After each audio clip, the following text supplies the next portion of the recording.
Hey everyone, Carole Mahoney here with your next episode of the Buyer First Ask Me Anything. I am so excited for our last episode of this year. Now, if this is your first time here, welcome, because this is a show that is all about the mind of your buyer. What is going on inside of their heads?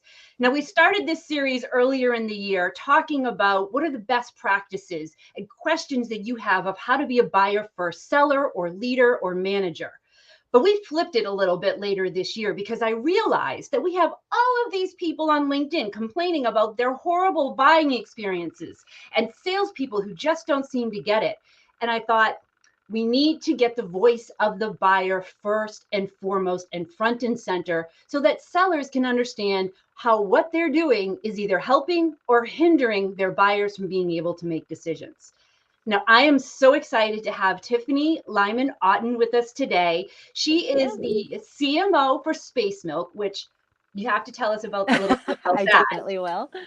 And she also has an agency that works with startups and helping them to scale and grow to their next level. And her team takes care of all of these startups. And so that's something else that we can talk about. Tiffany, thank you so much for joining us. And Absolutely my pleasure. Milk? Please tell us. So Space Milk is incredible. That's one of the reasons I went from them being a client to coming on as a co-founder. It is a new type of protein that is neither plant nor animal based. So it is phenomenally sustainable. It's made from a simple process of baker's yeast and water with a little bit of electricity, and it spits out a whole complete protein molecule that is equal to or better than whey, but it's naturally, just by its default, plant-based, or sorry, not plant-based, but vegan, because it doesn't have any animal products in it at all. So anybody with allergies can have it. Anybody with any type of sensitivity or ethical concerns behind what they choose to use can have this product. And I fell in love with it because it's not only just this great product, there's a huge mission of making something everybody consume, but then also in a few years, if we're lucky, maybe less than that, we can help this contribute towards spacefaring, because the ability to create your own food in space is one of the biggest barriers to us going any further, really, than the moon or Mars. And the ability to actually manufacture protein in a small machine instead of having to just bring tons of expensive food with you, it's going to be a game changer. So I see it in food deserts, I see it in space, and I also see it as my literally 2 times a day protein shake to make sure I get enough.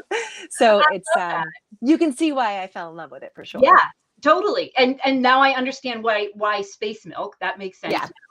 And Elon Musk, if you're listening, hello, Space Milk. But we wouldn't mind if a can of that went up in one of his machines. Yeah, right. Give up Twitter. Do this instead. Just please, for the sake of all things.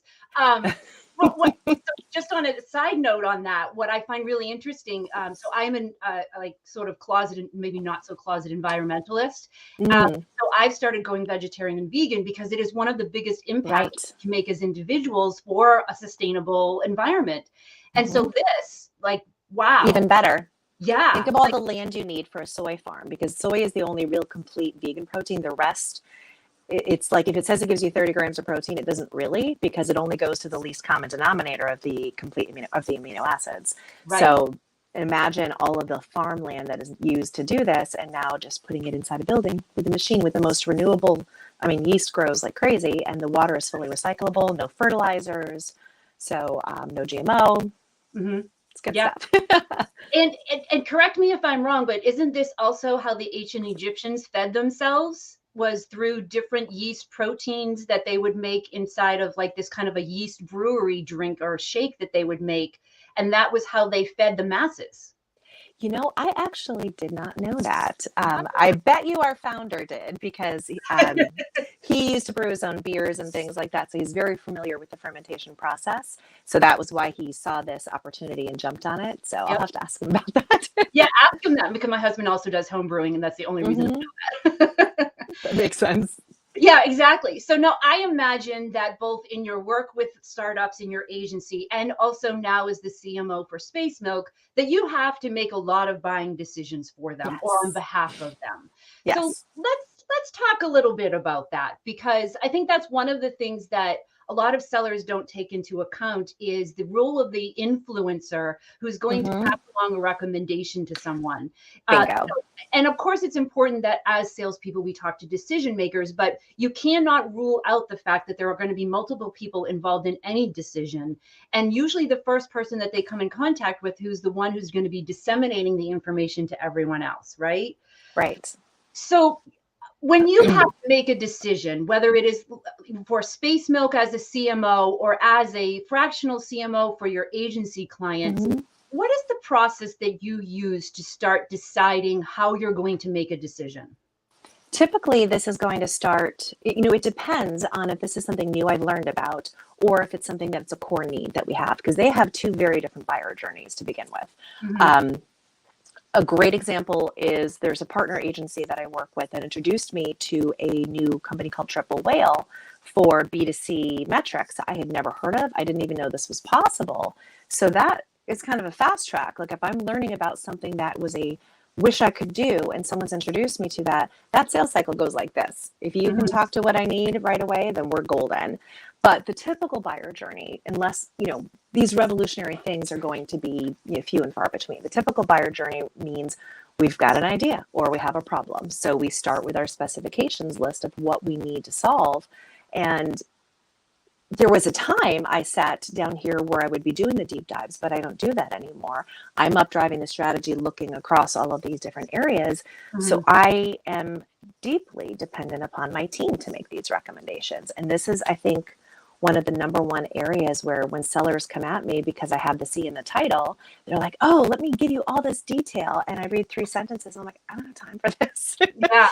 So you need to get the influencers, the evangelists within my company to be the ones who know it. But what I have found to be astoundingly difficult lately is the barriers companies put in their own way to let you buy. So if I have an internal influencer who has told me, hey, I want to use this, this, and this, and they've made the good case for it, I trust them or they wouldn't be on my team. They don't have to give me a 40-slide presentation on it. They say, hey, this solves X, Y, and Z. It's going to cost us X. I think it's what we should do. That's what I'm going to do. Why is it so hard to buy? Why can't I just get this complete? Why do you still need to give me a demo when I'm not even the person who's going to use it? There's a lot of I'm to sell to you versus helping people buy. And I think that that's the thing, whether it's my LinkedIn mails or other mails that I get, sellers are prioritizing their desire to say what they want to say versus they could have had a sale a month ago if they literally just told me what I asked. Yes. So I'm so glad that you said this, because this is one of the tenets I say of being a buyer or seller is one, you need to meet people where they're at, but 2, selling isn't something you do to them. I'm going to demo you, I'm going to sell this at you, I'm going to tell you what you need to know. It's something you do with them by meeting them where they're asking and answering their questions. That is how you are able to build trust with them. So that's your process, is that, and I find this with most C-suite executives, they're looking to their team to make recommendations to them. And as you said so beautifully, otherwise they wouldn't be on my team. Right. And there is research from B2B Decision Labs that backs this up, that when you're trying to reach executive level decision makers, the introduction that happens from their team member trumps everything else. All of your messaging, all of your demos, all your carefully crafted scripts and everything else doesn't matter when you have the trust of the individual and the individual transfers that trust to the decision maker. So I think that's definitely a number one takeaway for that. For sure. So in the process itself, you had mentioned a couple of things that were important to you in the process. What else is important to you as a C-level executive when you're trying to make these decisions that sellers need to be aware of? I think this is a very classic item. Prior to my agency world, I was in sales, and that was what I was selling: marketing material or marketing technologies and advertising. So I had to know what my buyers wanted if I was going to be successful. And that's what bit the consulting bug for me. So looking at both sides of this, there's an old saying that you could have 100 CEOs in the room, and if you give them a logical argument and say, if you spend $1 now, I'll give you 100 in a month, everyone's hand should go up. It's 100% guaranteed. Why doesn't it? And it's because just that pure logic is not the only thing in the buying cycle. So if your ability to sell was the number one thing, then that should happen, but it doesn't. Mm. And quite often, accept a no, because sometimes a no is actually going to save you time to talk to the right person. But beyond that, find out what I actually care about and make sure in that first sentence, it's something relevant to me. I can't tell you how many messages I get because it's about reducing risk. To actually directly answer the question, Mhm. I need to know that this is not going to make me look stupid to my clients from that perspective. But Mhm. then also sitting in-house or as the leadership of that, I need to know it's going to do the job. I have numbers I am beholden to. I have objectives that need to get done. So minimize my perception of risk, and I'll consider raising my hand. But that has to be, I think, especially in the economy of the past 5 years, that has to be paramount. Yeah. So reducing the perceived risk that you have. But in order to Mm-hmm. do that, to your point, they have to understand what that is. Yes. And what's the best way for them to understand that, do you think? Is it by asking questions? Is it by doing research? Combination? Definitely a combination. I think one of the most frustrating things is if I get an email that was like, clearly it was well thought of. Okay, an agency owner cares about this, but there was nothing personal about it. It was immediately copy pasted. And I know there is the need for some, um, some standardization and automation, but really there should be some level of customization as well in those to show me that it matters. And I think where that gets really different is the higher up you get, the better in terms of the title of the person you're talking to, the more customized it needs to be. Mhm. So that's really frustrating because I feel my time is deeply disrespected. And if somebody has that, they're immediately written off. I almost don't even care what they have to sell because there's very few times, to go back to my other example, where there's not somebody else who does it better. And that relationship, knowing I will be listened to, that my clients' needs will be listened to, that actually kind of trumps the entire technology platform, because quite often there's so much parity between these different possible options Mhm. that that's going to make it more important.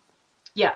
And so the frustrating part is not understanding how do your capabilities help me to achieve the thing that I'm looking to achieve, because that Mm-hmm. I would imagine in your mind is how you're going to be able to reduce the risk, is by understanding how Exactly. exactly this is going to solve the problem.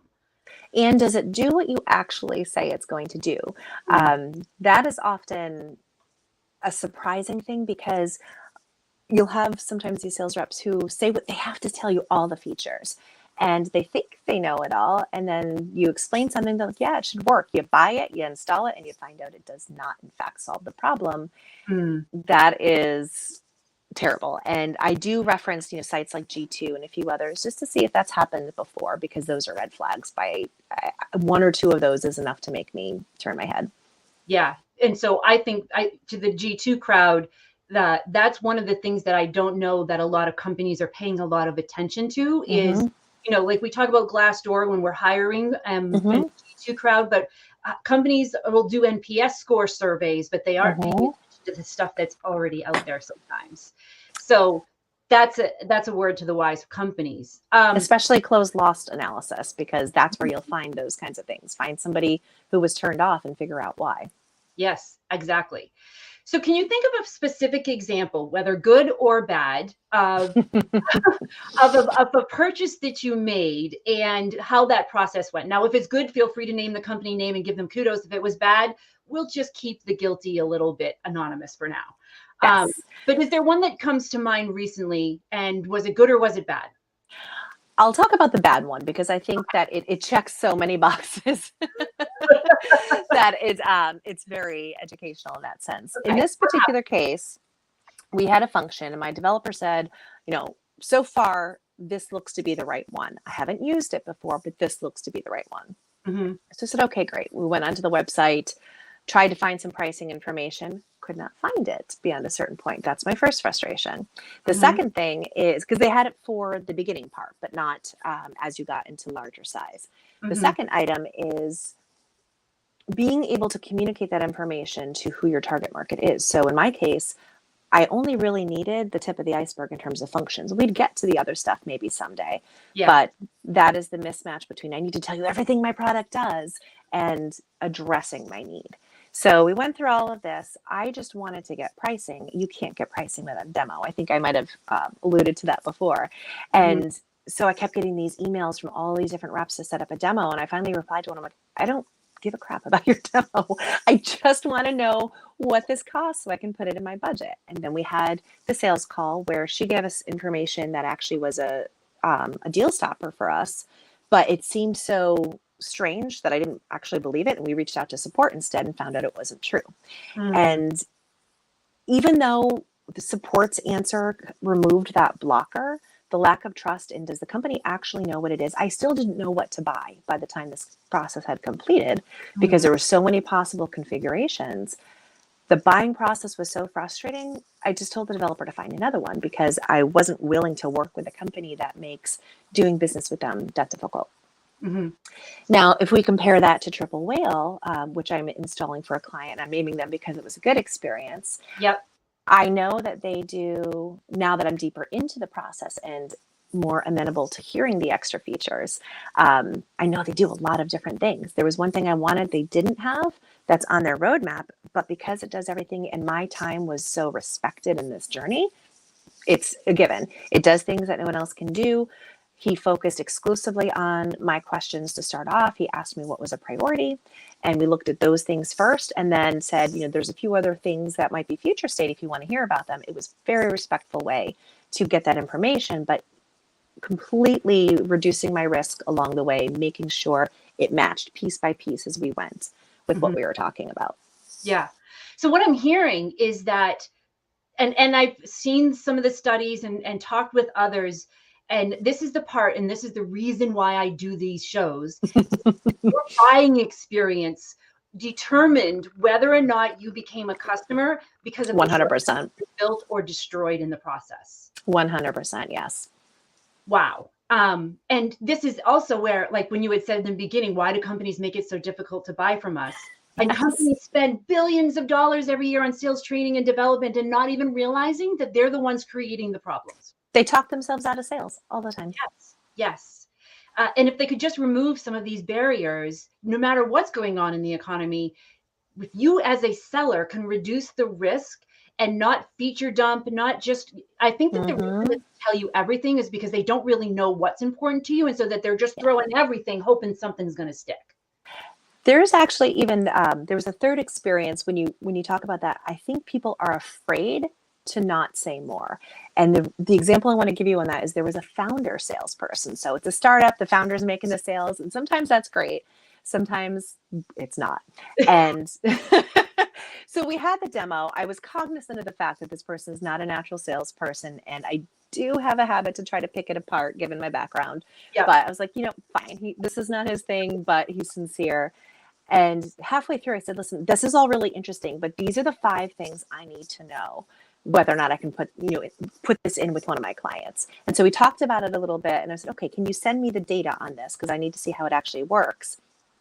And he sent me his normal deck. He sent me a bunch of other stuff days later than he said he would. There goes the trust, because he wasn't when he said he was going to do it. And it didn't answer my questions. So, I'm not going to bother even replying at that point. I finally replied after several emails. It was like, I literally told you what I needed to buy. Like, I know it's easy to just dump over your prepared materials, but I'm not interested anymore because I don't trust that you're actually paying attention and that my client's going to have what they need. So I literally gave him, being sympathetic to the fact that he wasn't a natural salesperson, my exact words were, this is what I need to buy. And there wasn't a match because he wasn't confident enough that he could sell with just that. He had to tell me all the stuff, but I didn't care about that. Yeah. So because they didn't follow through and do what they said they would when they said they would, this is sales. This is trust 101. Do what you said you would. When you said you would do it, and didn't listen and didn't want to spend his or her time customizing it according to what you needed and wanted. Right. Simple fixes, people. Simple fixes. The simplest thing I ever heard, I think on my first sales job a long time ago, is that you have 2 ears and 1 mouth for a reason. Shut up. Let the buyer talk. If it comes out of the buyer's mouth, they're not going to disagree with themselves. Let them say it. Let them get to that point. Tell them what they need, and everyone's happy. Yeah, because the new golden rule is that they who have the gold make the rules. Your buyers, right? I love that. Forthcoming in my next book. I love it.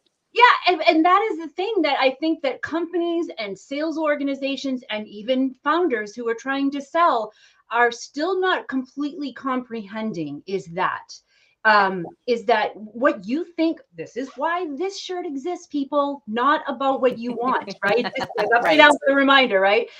Is because buyers care about what buyers care about. They are the ones that are making the rules. They honestly been making the rules since the internet started. We're just 20 years later starting to figure that out. So to wrap this up, if you could give, because you've been in sales, you work with startups, if you could give advice to these sales people's managers on how to help them to improve, what are the top three things you do? The first thing I would say, and this is probably going to be a little controversial, is Yay!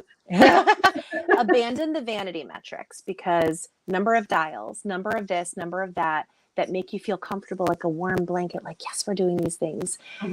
They're nothing. They're the same thing as like open rates for email. Half the time they don't even mean anything. It's just me marking all as read. I mean, there's so many things that it's meaningless. Yeah. Find out what actually works, customize those plans to the people that work. If you have a nurturer who sells 5 deals a year, but they're worth 5 times your company's sales target, let them sell how they sell. And then if you have someone that has a smile and dial and bring in a whole bunch of small values, let them do that too. Don't be afraid to make that custom. And I feel like the metrics is the number one thing there, because that's what's going to drive someone into the ground. You might have someone willing to do what they know will help the client buy, and buy a lot, but they can't because their actual metrics or their manager won't let them sell the way the buyer wants to buy. Insane. Yes. Yeah, And I think to their managers, that is definitely a tough one. I would say advocacy, because I do know it's extremely difficult when you're a salesperson if the process fights you the whole time. So if you know that this is what is needed to buy, talk to your marketing, talk to your CMO, your chief revenue officer, talk to the people that actually help make these decisions and figure it out. One thing that they might not have a lot of juice to make happen unless they're quite up there and have the pull, is the importance of branding. When I was in sales at Global Spec, they had a article that went out that was possibly one of the most important things I'd ever seen. And it was about how if your company is not effectively doing branding, then your sales reps are having to do it at the beginning of every single call that they have. And think about that. If I am Apple and I call you and I'm selling you on something that I know you're going to love, you know who Apple is, you know what we're about, and it's a pretty easy thing. But if I'm Banana, you don't know what Banana does. You have no idea if Banana is relevant. And because Banana hasn't done a good job branding, I, as the salesperson, have to do that whole part before I can have that conversation. Yes. I call it sales posturing. And it's one of the things that we measure for in salespeople is how are they able to position themselves in the company when the company isn't very well known. And and I never would have thought of that third point, but you're so right, is that if you as a company don't have a strong message and brand about who you are and what's important to you and what you do best instead of everything, then you're relying on however many dozens of salespeople with different types of messaging to do that. Yes.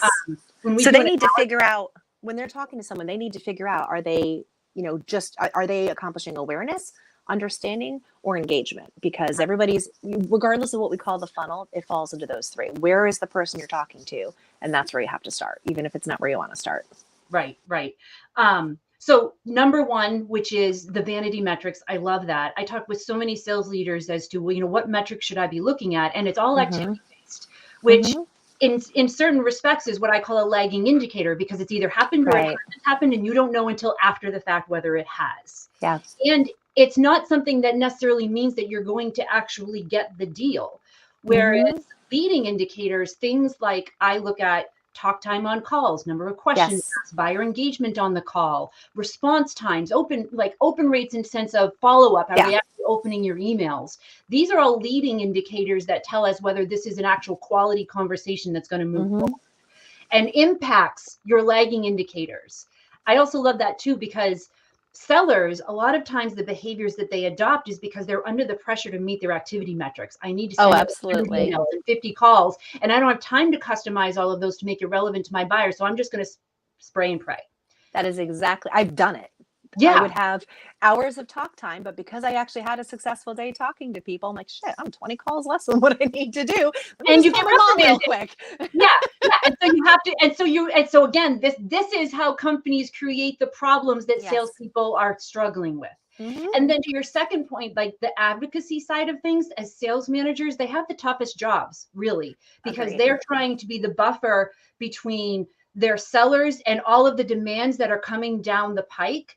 And they have to create this bubble of an environment for their sellers to be able to operate in so that they can be focused on their buyers.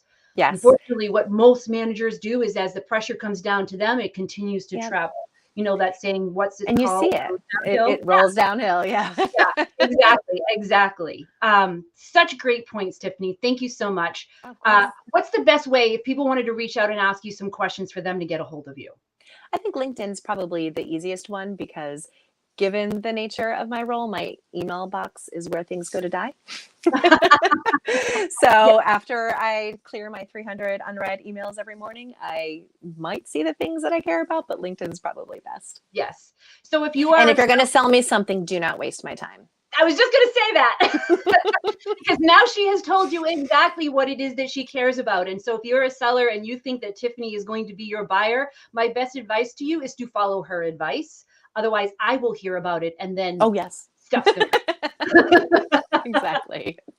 Thank you so much for joining us, Tiffany. And for everyone else, thank you so much. I mean, I think that this is invaluable to the sales profession because if more and more people start listening to their buyers, I'm hoping that this becomes a megaphone for buyers to be able to say, hey, this is why I'm not answering your email, and broadcast it everywhere.